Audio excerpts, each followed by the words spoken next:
Hey yo, what's up guys? It's Ash back again with a new video. Sorry about the attire. I'm about to go to gym, so I thought I'd smack this video out and then, edit it while I'm out and about and chuck it up hopefully before the footy. But this is my fantasy team going into this weekend, and I hope you guys enjoy. Comment down below what your thoughts are. On the weekend, any of your picks, any like little smoky players that you reckon are going to play really well this weekend. I love the discussion, so I'll open it all up to you guys.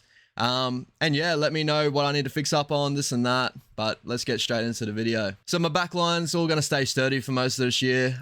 James Tedesco, I don't see him scoring 32 more often, so he's going to be up and up from there. Xavier Coates at 22, I'm going to stay sturdy because I really believe he's going to keep warming into that role for the Storm. I think he needs a couple of weeks till I make a decision. Same with Rocco Berry. I know with that missing of that second trial, that we were going to be real clunky and struggle to start, but I think he's going to warm into that role very, very nosely. My centre pairings, Stephen Crichton with the Panthers versus the Dragons. He's going to be up against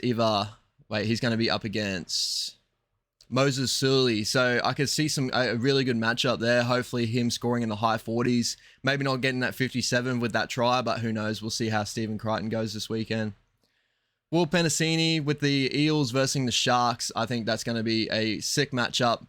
He'll probably be on Mulatalo's side. So him and Mulatalo, both young players that are obviously Mulatalo's playing centre for a little bit this year for his first time. So I see Penasini maybe scoring maybe high 30s this week, and I'm really hoping to see that, take that position and be like, I'm the one that plays centre here. So I'm excited to see that matchup this weekend. My halves pairing at the moment till Cleary comes back, I've got Nicho Hynes and Kurt Mann. Quite possibly when Cleary comes back, I'm looking at pushing Nicho to like a wing fullback position, maybe dropping one of these boys back in emergency, and I'm bringing Cleary in. So I'm still figuring out what it is, but I got a load of salary remaining in my cap. So definitely waiting on Cleary to come back and hoping all these other players perform with like small little contracts with 300,000s and that, shoot them all the way up and then move around and get Cleary into my team. Kurt Mann was my first trade for this weekend, so I traded out Ilias. I know I was hoping to stay strong with Ilias this week, and anyone that does, I recommend you do. But I just saw such a big game for Kurt Mann, and to move around, obviously Brendan Smith and that, I moved him into that spot, and he's a dual player, so half and mid. So if there's any injuries here, or that helps me when Cleary comes back, I can push him to a middle, maybe push Radley out to the bench and get Cleary up, or see how that goes. So that was my reasoning for having Kurt Mann into the team, and I'm excited to bring him on because I thought he played amazing on the weekend. So and with the Knights and the Tigers, I see more and more from him, so I'm excited. Ellie Cattell and Liam Martin, both my edge back rowers. Again, I still see a lot of big promise from Ellie till Tohu comes back, and then we'll have to see what's the go there. I still believe that they should have Cattell in the squad, definitely on that right edge when Johnson comes back from injury. So I'm excited to see him there. And Liam Martin definitely showed that he took that starting spot with both hands, and I see another really nice game from him this weekend. So yeah, I'm excited. My middle, so Adam Fanua-Blake with 47. I see him probably going better and better from there. Again, with that second trial missing, I think they need a little bit more time to warm up into their roles. So Adam Fanua-Blake, I see him killing it this weekend, hopefully against the Titans. Payne Haas is Mr. Consistent with my captain role. So with 85 points plus the captain to get me 100, I can't remember, 165 or something. So, excited to see what he comes up with this weekend versus the Doggies.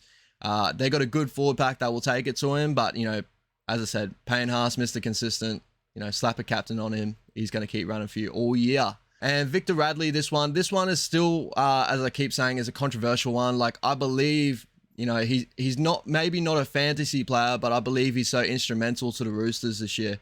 And him coming off with injury early in that last game probably didn't help him last week. And take nothing away from the Knights, they played fucking amazing. So we'll have to see how he goes in the next couple of weeks. As I said, he might be my one I trade out to get Cleary, and then push Kurt Mann into a middle, and then maybe push Nicho to a 6 or Nicho to a wing fullback. So we'll have to see how this year pans out. And my other trade I made is getting Randall into the squad. So I traded Brendan Smith out to get Randall, so I can have that, just that hooker role ready. I know Brendan Smith's only out for a couple of weeks, but when I have someone dual like Kobe Hetherington on the bench as well, that's coming back from injury this week, You know, I got a lot of mixing and matching I can do here. So Chris Randall, and with the 50 tackle and no missed tackles last weekend, like I saw a lot of good shit out of him for 386k. Like he could go up until Brayley comes back off injury. So definitely exciting signs for Randall. I love having him in the squad. So that was my second trade of the week. And my bench pretty much stayed the same. So Bullymore, Kobe Hetherington back off injury. I expect him to have a good game against the Doggies this weekend. Isaac Tago, who scored amazing for me last weekend, and I don't see him dropping anywhere soon. And Aaron Penne. So I see up and up from him. I think he just needs more game time. And I think we'll see that later on. My emergencies, obviously, are keeping Wishart. I think he's going to be a good player to have for he was 220k when I first picked him up. Now he's at 236. He's just going to keep going up and up. Billy Walters, unfortunately, didn't get the starting position this week, so that's why I haven't put him into my halves pairing or even into the bench.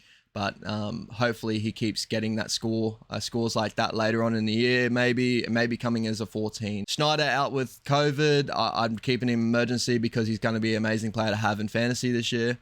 And Kula obviously pushed to reserves. Maybe he's 18th man this week, who knows. But when he gets into that starting role one time or at all, he's going to take it with both hands. So that's my prediction anyway. So yeah, that's my team for the weekend. Hopefully we get the dub. I've just entered into another leagues that actually play one-on-one. So we'll have to see how we go this weekend. I'm really excited to see the footy. If you haven't seen my little preview or prediction for the weekend, I'll chuck a card up at the end of the video, or maybe at the end of the video, you know, it's got the video there or my logo there. So appreciate you guys tuning in. Hopefully I'll smack this video out and get it for you Thursday. If not, it'll come out Friday. I appreciate you guys. Have a good one.